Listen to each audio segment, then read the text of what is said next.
கிருபை நிறைந்த இயேசுவின் நாமத்தினாலே உங்களை நான் வாழ்த்துகிறேன். இந்த நாளிலும் கர்த்தர் நம்மோடு கூட பேசும்படியாக ஆண்டவரே எங்களோடு பேசுங்கப்பா. நம்முடைய வார்த்தையின் வல்லமையானது எனக்குள்ளே இறங்கட்டும் என்று சொல்லி நம் கண்களை மூடி நம்ம செபிப்போமா. உங்கள் பிரசன்னத்தில் சிறை இல்லாமல் பறக்கிறேன், உங்கள் சமூகத்தில் குறைவில்லாமல் வாழ்கிறேன். உங்கள் பிரசன்னத்தில் சிறையில்லாமல் பறக்கிறேன், உங்கள் சமூகத்தில் குறைவில்லாமல் வாழ்கிறேன். என் தஞ்சமானீரே, என் கோட்டையானீரே, என் துருகமானீரே, என் நண்பரானீரே. என் தஞ்சமானீரே, என் கோட்டையானீரே, என் துருகமானீரே, என் நண்பராரீரே. உங்கள் பிரசன்னத்தில் சிறையில்லாமல் பறக்கிறேன், உங்கள் சமூகத்தில் குறைவில்லாமல் வாழ்கிறேன். உங்கள் பிரசன்னத்தில் சிறையில்லாமல் வாழ்கிறேன், உங்கள் சமூகத்தில் குறைவில்லாமல் வாழ்கிறேன். அன்பின் ஆண்டவரே, இந்த வேளையில் எங்களோடு கூட பேசுங்கப்பா. இந்த வார்த்தைக்கு விரோதமாக செயல்படுகிற பொல்லாத ஆவிகளை இயேசுவின் நாமத்தில் கட்டுகிறேன் ஆண்டவரே. இந்த வார்த்தையை கேட்டுக்கொண்டு இருக்கும்போது நம்முடைய அன்பு பிள்ளைகளுடைய குடும்பத்துக்குள்ளே ஒரு மாற்றம் உண்டாகட்டும், அவங்க சரீரத்தில் ஒரு மாற்றம் உண்டாகட்டுமே ஆண்டவரே. நீங்கள் செயலாற்றுங்க, இடைபடுங்க. இயேசுவின் நாமத்தில் ஜெபிக்கின்றேன் நல்ல பிதாவே, ஆமேன். அல்லேலூயா. கிருபை நிறைந்த இயேசுவின் நாமத்தில் உங்களை வாழ்த்துகிறேன். இந்த நாளிலும் கூட கர்த்தர் உங்களோடு கூட பேசுகிற வார்த்தை 2 சாமுவேல் 7:10. நான் என் ஜனமாகிய இஸ்ரவேலுக்கு ஒரு இடத்தை ஏற்படுத்தி அவர்கள் தங்கள் ஸ்தானத்திலே குடியிருக்கவும், இனி அவர்கள் அலையாமலும், முன்போலும் நான் என் ஜனமாகிய இஸ்ரவேலின் மேல் நியாயாதிபதிகளை கட்டளையிட்ட நாள் வரையில் நடந்தது போலோ நியாய கேட்டின் மக்களால் இனி சிறுமைப்படாமல் இருக்கும்படி அவர்களை நாட்டினேன். அல்லேலூயா. இந்த அருமையான வேத பகுதி இஸ்ரவேல் ஜனங்களை பார்த்து கர்த்தர் சொல்கிறது, நான் என் ஜனங்களை, நான் தெரிந்தெடுத்த என் பிள்ளைகளை, என் உள்ளங்களை வரைந்து வைத்திருக்கிற என் பிள்ளைகளை, என் பிள்ளைகளுக்கு என்று நான் ஒரு ஸ்தானத்தை ஏற்படுத்தி வைத்திருக்கின்றேன். அவங்கள அந்த ஸ்தானத்தில் நினைச்சுவேன், அமர பண்ணுவேன் அப்படின்னு சொல்கிறாரு. இந்த இஸ்ரவேல் ஜனங்கள் இப்படி சொல்லும்போது அந்த இஸ்ரவேல் ஜனங்கள் எங்கே இருக்காங்க அப்படின்னு சொன்னால், எசேக்கியேல் 37:14 என் ஆவியை உங்களுக்குள் வைப்பேன், நீங்கள் உயிரடைவீர்கள், நான் உங்களை உங்கள் தேசத்தில் வைப்பேன். ஏன் அப்படி சொன்னான்னா, இதை சொல்லும்போது அவங்க அந்த தேசத்தில் அவங்க இல்லை, அவங்க பாபிலோன் தேசத்திற்கு சிறைப்பிடிக்கப்பட்ட நிலையில், சிறுமைப்படுத்தப்பட்ட ஒரு நிலையில் அவங்க சிறுமையை அனுபவிச்சுக்கிட்டு இருக்காங்க. அந்த நேரத்தில் தான் இந்த வார்த்தையை கர்த்தர் சொல்கிறாரு. அவங்க அப்போ ஆண்டவர் சொல்ல காரணம் என்ன அப்படின்னா, அவங்க அநேக நுகங்களை சுமக்கிற ஒரு அனுபவத்துக்குள்ளாக இருக்கும். மொத்தத்தில் அவங்க ஒரு உயிரற்ற நிலையில் தான் அவங்க நினச்சாங்க இருந்து கொண்டு இருந்தாங்க. அப்படி இருக்கும்போது தான் அந்த ஜனங்களை பார்த்து ஆண்டவர் சொன்னார், நான் உங்களுக்குன்னு ஒரு தேசம் வச்சுருக்கேன். அது என்ன தேசம்னா, பாலும் தேனும் ஓடுகிற கானான் தேசம். அந்த தேசத்தில் கொண்டு நான் உங்களை நினைச்சுவேன், நான் வைப்பேன். அதாவது நான் உங்களை சிறுமைப்பட நான் உங்களை அழைக்கல, உங்களை நான் அதற்காக தெரிந்து கொள்ளவும் இல்லை அப்படின்னு சொல்கிறேன். அப்போ இன்றைக்கு அதே வார்த்தை தான் உங்களுக்கும் எனக்கும் உண்டு பாருங்க. நாம் இன்னைக்கு கர்த்தர் நம்ம எல்லாருக்கும் ஒவ்வொருவருக்கும் ஒவ்வொரு ஸ்தானத்தை கர்த்தர் முன்குறித்து வைத்திருக்கிறாராம். ஆனால் இன்றைக்கு அவருடைய விருப்பமும் நமக்காக அவர் முன்குறித்து வைத்த அந்த ஸ்தானத்தில் தான் நாம் அமரணும், அதுதான் ஆண்டவருடைய விருப்பம். ஆனால் இன்றைக்கு நாம் அந்த ஸ்தானத்தில் அமர்ந்திருக்கிறோமா அப்படின்னு சொல்லி நம்ம யோசித்து பார்த்தோம்னா, கர்த்தர் நமக்கு வைத்திருக்கிற ஸ்தானத்தில் நம்ம என்ன செய்யலை, அமரலை. இன்னும் அந்த ஸ்தானத்தில் உட்கார்ந்து அந்த ஆசீர்வாதத்தை நம்ம என்ன செய்யலை, அனுபவிக்கலை. அதான் ஆண்டவர் இன்னைக்கு சொல்கிறார், சொல்கிறாரு, என் பிள்ளைகளுக்கு ஏற்கனவே நான் நல்ல ஒரு ஸ்தானத்தை முன்குறித்து வச்சுருக்கேன். அவங்க அந்த ஸ்தானத்தில் நான் என்னச்சுவேன், அமர பண்ணுவேன். அப்படின்னு அவங்கள அமர பண்ணும்போது அவங்க முன்னால் அங்கேயும் இங்கேயும் அலைந்தது போல் அவங்க இன்னும் என்ன செய்ய வேண்டாம், அவங்க அலைய வேண்டாம். அவங்களுக்கு நான் எந்த தீங்கும் என்ன செய்ய மாட்டேன். ஆனால் அவங்க என்ன செய்வாங்க, முந்தி அவங்க அலைந்து திரிந்தது போல், நியாயக்கட்டின் மக்களால் அவங்க சிறுமைப்பட்டது போல் இன்னும் அவங்க என்ன செய்ய மாட்டாங்க, சிறுமைப்பட மாட்டாங்க. எப்போ நான் அவங்களுக்கு முன்குறித்த ஸ்தானத்தில் அமரும்போது அவங்க இப்படிப்பட்ட காரியத்தில் அனுபவிக்க தேவையே இல்லை. அருமையானவர்களை, இன்றைக்கு உங்களுக்கும் எனக்கும் தருகிற வார்த்தை அதுதான். நாம் இன்றைக்கு ஒரு சிறுமைப்படுத்தப்பட்ட நிலையில் இருக்கலாம், அல்லது சிறையிருப்புக்குள்ளே இருக்கலாம், அநேக கட்டுக்குள்ளுக்குள்ளே நம்ம இருந்து சிறுமைப்பட்ட ஒரு அனுபவத்துக்குள்ளே, அநேக நுகங்களை சுமக்கிற ஒரு அனுபவத்துக்குள்ளே இருந்து நம்ம உயிரற்ற நிலையில் இருந்தது போல் வாழ்ந்து கொண்டு இருக்கலாம். ஆனால் அதற்காக கர்த்தர் நம்மளை அவர் தெரிந்து கொள்ளவில்லை, அதற்காக அவர் நம்மளை அழைக்கவும் இல்லை. அன்றைக்கு பஸ்கா ஆட்டுக்குட்டியின் இரத்தத்தை சிந்தி நம்மளை என்ன செஞ்சாரா, அவர் இரத்தத்தினால கழுவி இருக்கிறதுனால இன்றைக்கு உங்கள் குடும்பத்தை அவர் எந்த ஸ்தானத்தில் வைக்கணும்னு நியமித்திருக்கிறாரோ அதே ஸ்தானத்தில் குடும்பத்தை வைப்பேன் என்று கர்த்தர் வாக்கு கொடுக்கிறார். கலந்தட்டி நன்றி சொல்லுவாமா. உங்கள் பிள்ளைகளை கர்த்தர் பார்த்து சொல்கிறாரு, உங்கள் பிள்ளைகள் இப்போது இருக்கிற ஸ்தானம் உண்மையான ஸ்தானம் கிடையாது. நான் உன் பிள்ளைகளுக்கென்று நியமித்திருக்கிற ஸ்தானத்தில் உன் பிள்ளைகளையும் நான் என்ன செய்வேன், அமர பண்ணுவேன். உன் ஊழியத்தையும் அவிதமாக நான் வைத்திருக்கிற ஸ்தானத்தில் நான் அமர பண்ணுவேன். உங்கள் சபையையும் நான் அப்படியே அமர பண்ணுவேன் என்று கர்த்தர் நாளில் உங்களோடு கூட அவர் பேசி கொண்டிருக்கிறார். ஹல்லேலூயா. வேத பகுதியில் நம்ம பார்க்கும்போது என்ன ஸ்தானம்னா அந்த யோசேப்பை குறித்து ஒரு உதாரணத்துக்கு நம்ம எடுத்துக்கொள்வோம். யோசேப்பினுடைய வாழ்க்கையில் 4 ஸ்தானத்தை அவர் கடந்து வந்தார். அந்த 4 ஸ்தானத்தின் அனுபவங்களையும் அவர் என்ன செய்தார், அனுபவித்தார் அப்படின்னு நம்ம பார்க்கும்போது பாருங்கள். முதலாவது ஆதியாகமம் 37ஆம் அதிகாரம் 2-3 நம்ம வாசித்து பார்த்தா, இங்கே அந்த இஸ்ரவேல் முதிர் வயதிலே யோசேப்பு தனக்கு பிறந்ததினால இஸ்ரவேல் தன் குமாரர் எல்லாரிலும் அவனை அதிகமாக நேசித்து அவனுக்கு பலவர்ணமான அங்கே செய்வித்தார். பாருங்கள், இங்கே அந்த யாக்கோபுக்கு யோசேப்பு முதிர் வயதில் பிறந்ததுனால எல்லா பிள்ளைகளை காட்டிலும் இந்த யோசேப்பை அதிகமாக அவர் நேசித்தார். அதனால தான் யாருக்கும் பலவர்ண அங்கே அவர் என்ன தைத்து கொடுக்கல. இந்த யோசேப்புக்கு தான் அப்படிப்பட்ட ஆடையை செய்து அவனை போட வச்சு ரொம்ப அன்பாக இருந்ததுனால அவர் அதை அந்த மகனுக்கு அதை போட்டு பார்க்கணுன்னு ஆசை தைத்து கொடுத்துருந்தார் பாருங்கள். அதே மாதிரி சகோதரர் எல்லாரையும் அவன் எல்லா பிள்ளைகளை காட்டிலும் அதிகமாக நேசிக்கிறத அவங்க எல்லா சகோதரரும் பார்க்காங்க. அப்பா நம்மளை காட்டிலும் அந்த யோசேப்பை தான் நேசிக்காங்க. அப்படி ஒவ்வொருத்தரும் நம்ம எல்லாரையும் காட்டிலும் யோசேப் தான் நினச்சிதாங்க ரொம்ப அன்பு செலுத்துகிறாங்க, ரொம்ப நேசிக்கிறாங்க. அப்படி சொல்லி அவங்களுக்குள்ள ஒரு பராம வந்துச்சு பாருங்கள். அந்த 4ஆம் வசனத்தில் 37:4 பார்க்கும்போது அவங்க என்ன செய்தாங்கன்னா, அதை பார்த்து அதை கண்டு அப்பா அவனை நேசிக்கிறத கண்டு பச்சமாய் பேசி அவனை பகைத்தார்கள். அவன்கிட்ட பச்சமாக பேசுகிறாங்க, அன்பாலாம் அவன்கிட்ட பேசலை, அவனை பகைக்கிறாங்க. அந்த பகை உணர்வு அவங்க மேலே இருந்துச்சு. ஆனால் எல்லா சகோதரர் நடுவிலும் அந்த யோசேப்புக்கு ஒரு ஸ்தானத்தை கர்த்தர் வைத்திருந்தார். எந்த சகோதரருக்கும் அந்த ஸ்தானத்தை கொடுக்கப்படவில்லை.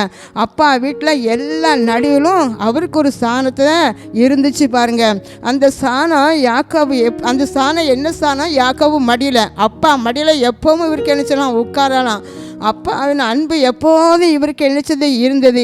அப்பாவுடைய ஆசீர்வாதமும் இவருக்கு நினைச்சது வற்றாமல் கிடைத்து கொண்டே இருந்தது பாருங்க. அதனால் இந்த யோசேப்புக்கு ரொம்ப சந்தோஷம். நம்ம கடைசி வரைக்கும் அப்பா மடியிலே இருப்போம், அப்பா நம்மளை ரொம்ப நேசிச்சுட்டு இருக்காங்க, இது நமக்கு போதும், அப்படி தான் அவரே எண்ணியிருப்பார். ஆனால் பாருங்கள், அந்த ஸ்தானத்தை விட்டு அந்த ஆதியாகமம் 39ஆம் அதிகாரம் 1வது வசனத்தை வாசி பார்க்கும்போது அங்கே அப்பா என்ன பண்ணுறாங்க, அவங்க யோசேப்பை பார்த்து ஒரு நாள், நீ சீகேமில் போய் உன் சகோதரர்கள் எல்லாரையும் ஆடு மேய்க்க போயிருக்கிற எல்லா சகோதரரையும் பார்த்து நல்லா விசாரித்து விட்டு நம்ம மிருக ஜீவன்கள்லாம் எப்படி இருக்குன்னு சொல்லி நீ பார்த்துட்டு வான்னு சொல்லி கொஞ்சம் தின்பண்டங்களெல்லாம் கொடுத்து அனுப்புகிறாரு பாருங்க. இப்போ இவர் அப்பா வீட்டில் எப்போதும் சந்தோஷத்தோடு இருந்தவர் இப்போ எங்கே போகிறாரு?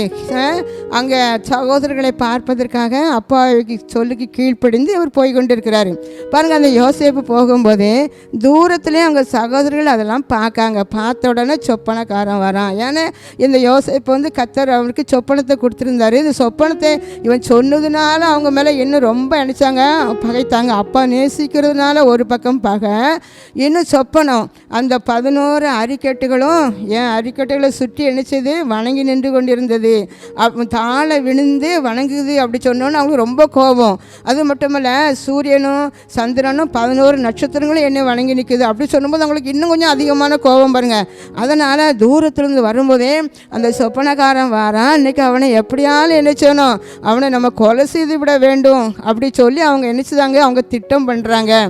ஆனால் அங்கே போகும்போது அவங்க ஒரு சகோதரன் சொல்கிறான், நான் அவனை கொன்றதுனால நமக்கு என்ன லாபம் கிடைக்கி?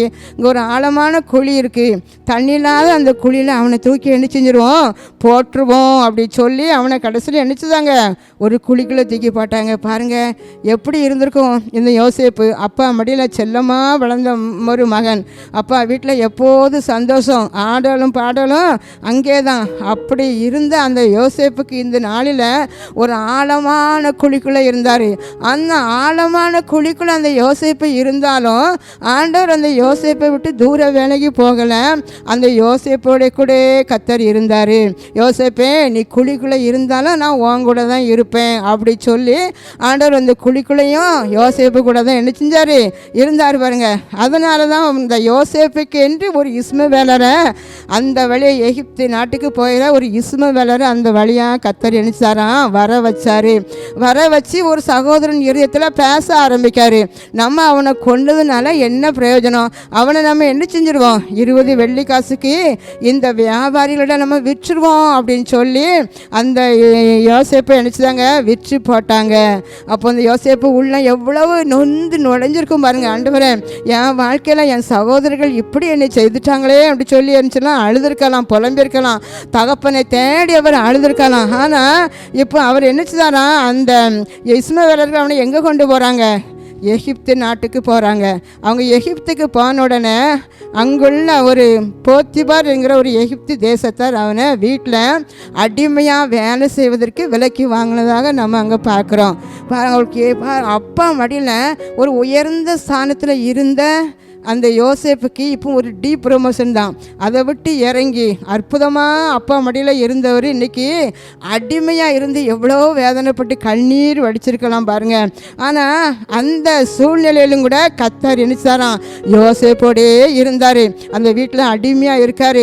அவர் ஆண்டவர் கர்த்தர் யோசேப்போடு இருந்ததுனால இந்த யோசேப்பும் அந்த வீட்டில் இருந்த போத்திபார் வீட்டில் இருக்கிறதுனால அந்த போத்திபார் மனிதன் வீட்டில் வெளியிலும் ஆசீர்வாதம் இருந்துச்சு, உள்ளுக்குள்ளேயும் என்ன செய்யுது ஆசீர்வாதம் அங்கே என்ன செய்து இருந்தது. இதை பார்த்து அந்த மனிதர் இந்த யோசேப்பின் மேலே ஒரு தயவு கிடைக்கி ஒரு தயவு வைத்ததுனால சொல்கிறாரு, நீ இனிமேல் அடிமையாக இருக்க வேண்டாம், எங்கள் வீட்டில் நீ என்ன செய்ய வேண்டாம், அடிமையாக இருக்க வேண்டாம், நீ இந்த வீட்டில் அதிபதியாக சகல காரியங்களுக்கும் ஒரு பொறுப்புள்ள உயர்ந்த ஸ்தானத்தில் நான் உனக்கு நினச்சிதேன் நான் வைக்கிறேன். நீ இனிமேல் ஒரு உயர்ந்த ஸ்தானத்தில் எல்லா பொறுப்புமே உன் கரத்தில் தான் நான் கொடுத்துருக்குறேன் அப்படி சொல்லி எல்லா பொறுப்பையும் அந்த யோசேப்பு கையில் கொடுத்தாச்சு பாருங்க.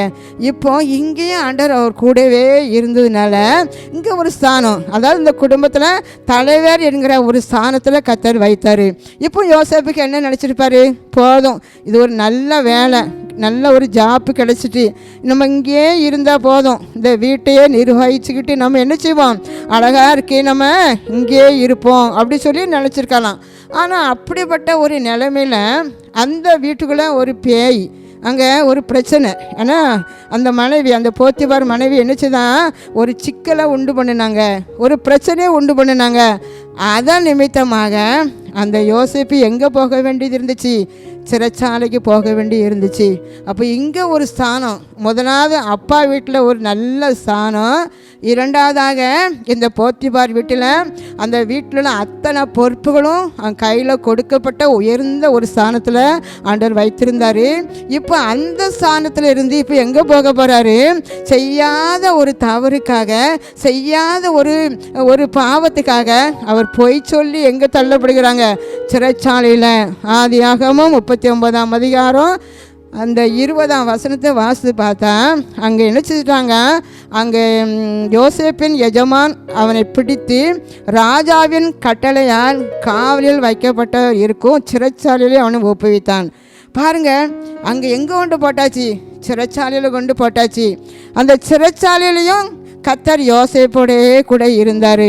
அதை யோசேப்பை நினச்சிருக்கலாம், ஏண்டா எனக்கு மட்டும்தான் இப்படி நடக்கு, தப்பு பண்ணினவங்களாம் நல்லா இருக்காங்க, ஆண்டவருக்கு பயப்படாதவங்களாம் நன்றாக இருக்காங்க, நான் ஆண்டவருக்கு பயந்து இருக்கேன், எனக்கு தான் என் வாழ்க்கையில் இவ்வளோ பெரிய கஷ்டம் அப்படி சொல்லி அந்த நிந்த அவமானம் அப்படி அழுதுகிட்டே இருந்திருப்பார், மனவேதனையோடு இருந்திருப்பார். ஆனால் ஆண்டவர் சொன்னார், நானும் உன் கூட தான் இருப்பேன், நீ சிறைச்சாலையில் இருந்தாலும் யோசேப்பே நான் உன் கூட தான் நான் இருக்கேன் அப்படின்னு சொல்லி ஆண்டவர் சொல்லார். பாருமையானவர்களை, இன்றைக்கு நாமும் ஒரு யோசேப்பை போல இருந்தோமானா ஆண்டவர் நம்ம கூடவே தான் இருப்பார், அப்படி தானே? அப்போ இங்கேயும் பாருங்கள், சிறைச்சாலையில் அங்கே அந்த சிறைச்சாலை தலைவனுடைய தயவு அவனுக்கு கிடைக்கும்படி ஆண்டவர் செய்தார். இங்கேயும் அவனுக்கு ஒரு ஸ்தானம் கொடுக்கப்பட்டிருக்கு. அவர் பார்த்தாரு, ஆண்டவர் நம்மளை விடவே இல்லையே, எங்கே போனாலும் நமக்கு ஒரு உயர்ந்த ஸ்தானத்தை தானே தராரு, இங்கேயும் சிறைச்சாலையிலையும் நமக்கு ஒரு நல்ல ஸ்தானத்தை ஆண்டவர் தந்துட்டார். அதனால் அவன் ரொம்ப சந்தோஷத்தில் இது நமக்கு இனி கடைசி வர போதும் அப்படி சொல்லி நினச்சிட்டு இருக்கும்போது அந்த ஒரு பானை பாத்திரக்காரன், ராஜாவுக்கு பானை பாத்திரக்காரன் வந்து ஒரு தவறு செய்து அவரும் சிறைச்சாலை போறாரு. இப்போ அந்த பானை பாத்திரக்காரன் ஒரு சொப்பனங்காங்கும்போது இந்த யோசேப்பு எல்லாவற்றையும் சொல்லி அதை அப்படியே வாழ்க்கையில் நடந்துச்சு.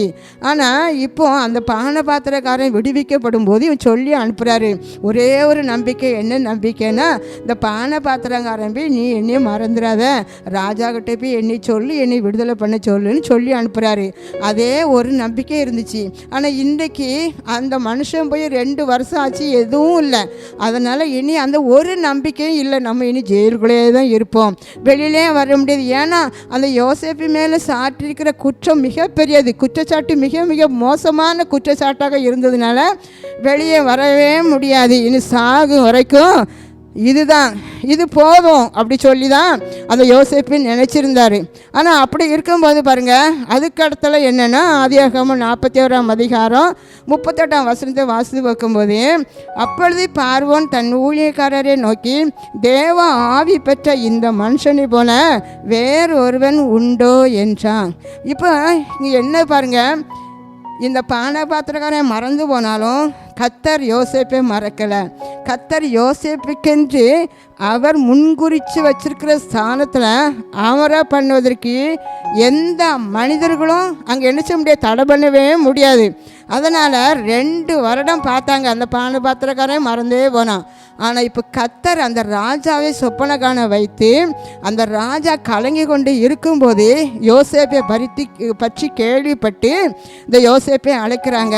யோசேப்பு போய் இந்த ராஜாண்ட சொப்பனத்துக்கு அர்த்தம் சொல்வதற்கேற்ற ஒரு ஞானத்தையும் விவேகத்தையும் கர்த்தர் கொடுத்தார்.